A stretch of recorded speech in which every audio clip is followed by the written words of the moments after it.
তফসিল ঘোষণা হবে, তফসিলের পূর্বেই আমি চাচ্ছি আমাদের স্কুলগুলোকে ছেড়ে দেওয়ার জন্য, অন্যথায় আমাদের আন্দোলন বেগবান হবে, রাজপথ দখল হতে পারে এবং রক্তক্ষয়ী সংঘর্ষ হতে পারে। আমরা যে কোনো মোকাবেলা করতে আমরা রাজি আছি, কারণ আমাদের স্কুল না হওয়া পর্যন্ত আমরা মাঠ ছাড়বো না।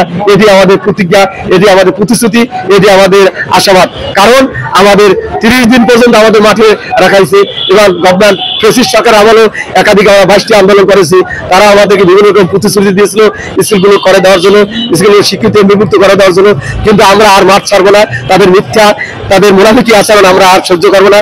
আমাদের মাঠ ছাড়বো তখনই যখন আমাদের কাগজপত্র, আমাদের স্বীকৃতি গেজেট প্রজ্ঞাপন আমরা হাতে পাবো, তখনই আমরা মাঠ ছাড়বো।